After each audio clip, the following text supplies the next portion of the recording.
Hey there. I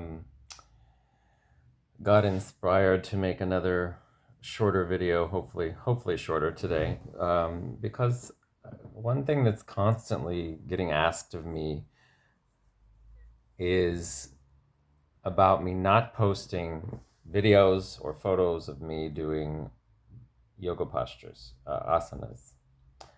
Um, I used to. I remember when I first opened Facebook, I posted a few, but those got my Facebook account got closed in 2019, and I lost all of the photos that I had put on there because they were taken in 2000 when I just started.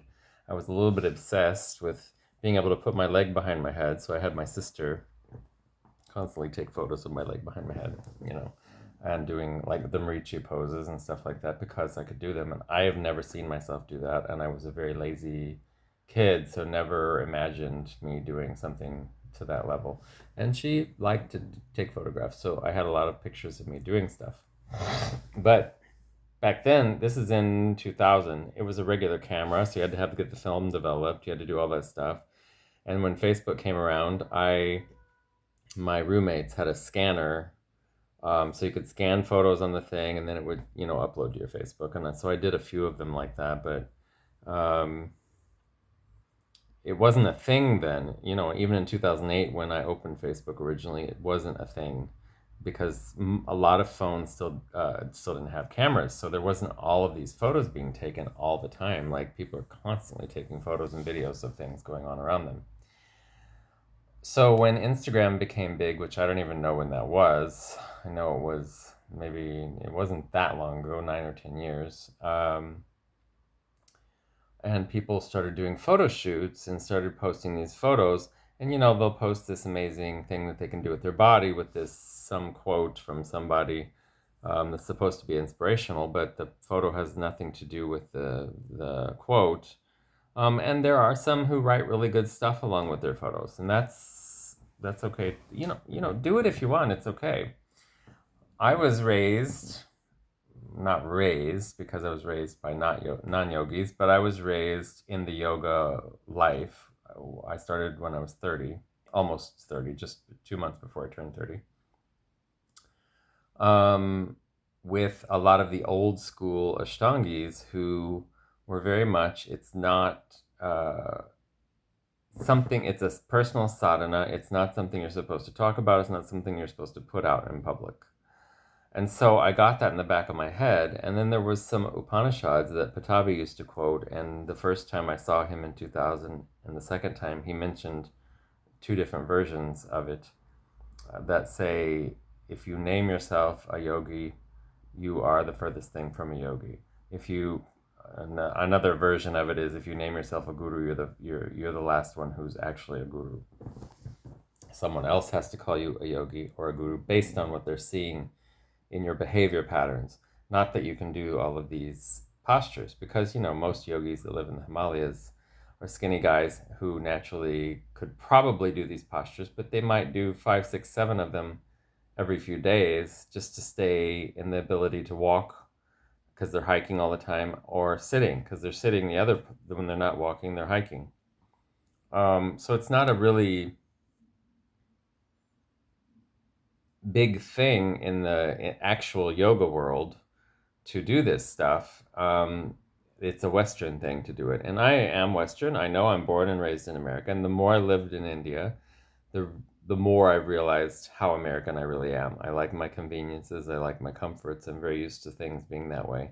I have learned, however, what I can deal with and what I can put up with in life, and that I can put up with a lot more than I thought I could, or not put up with, that I could handle a lot more stress in life and be okay with it, and still make it to the next morning and to the next morning, and that I can live fairly the same way I did before. So I really strive to be a yogi, which to me is not someone who can do all these asanas. I still practice. I still do all this stuff, but it's very private to me. I don't really practice with anyone. I haven't practiced with anyone since Sharat, in a few years ago, and with Sharmila Desai a few years ago. And I had a few problems with my body after I got stung by a jellyfish, and I had a few problems after I moved to a desert. So I lost a lot of postures, and I regained them, and I lost them, and I regained them. And, the idea that any of that matters is the problem. It doesn't matter if you're doing postures or not to be a yogi. They do help you stay perfectly healthy and in the ability to sit and go into deep contemplation and deep dharana, concentration, deep dhyana, which is not technically meditation, but it's, what we call meditation. Um, a meditative state that you can stay in all of your life, not just during that time period when you're doing your asanas in the morning, but for the whole day. Those are my concerns. And Tantra is one way that I find yoga. Yoga means union. And tantric techniques I've learned from Guruji and over the years from different sources usually and most often are the quickest ways for me to find that connection inside and get really quiet in my mind. So Tantra is basically a form of yoga also. So post your photos if you want to. Don't post your photos if you don't want to. It doesn't matter to me. I'm going to base my idea of you as a yogi on what I see in our interactions, what I feel in your energy, and how I notice you being with other people. And I'm not here to judge you about that anyway. That's not my job. If you want to be a yogi, that's your job to strive to be one. If I want to be one, it's my job to strive to be one. It's an internal job. It's an inside job. It's not an outside job. It's not something I have to show you or prove to you. It's just what it is.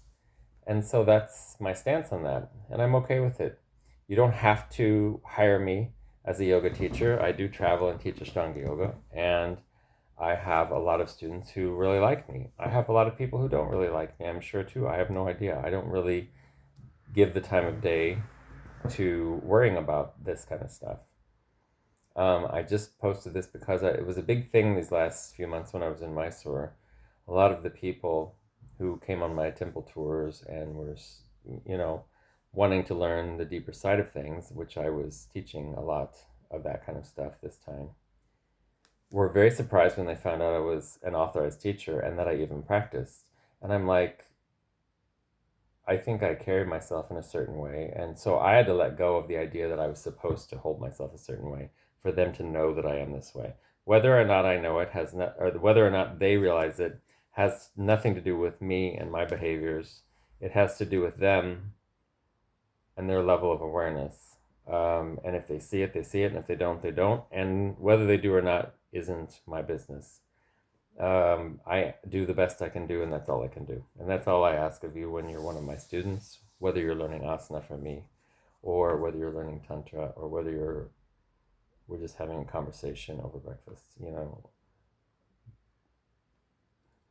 Be engaged in life and be conscious, be aware, and find the love in it. Find what you love and do that, and hopefully that helps you be full of love for life, and that comes across in your interactions with people. And that also shows me that you are working on that sort of stuff, that level of internal way of being that makes you fall into the category, I guess, of yogic, maybe? I don't know. It doesn't really matter what you label it. It's just about being who you are and loving yourself enough, loving others enough, and being okay when things aren't going so well, being okay when things are going well, working on noticing your ego when your ego's getting out of hand, and not trying to be happy. But Guruji always says, enjoy it. Even when you're having pain, enjoy it, because you know you're alive. and you're happy, enjoy it because you know it's not going to last that long, possibly. Um, and just lean into life a little bit, lean into it. Okay. Good night.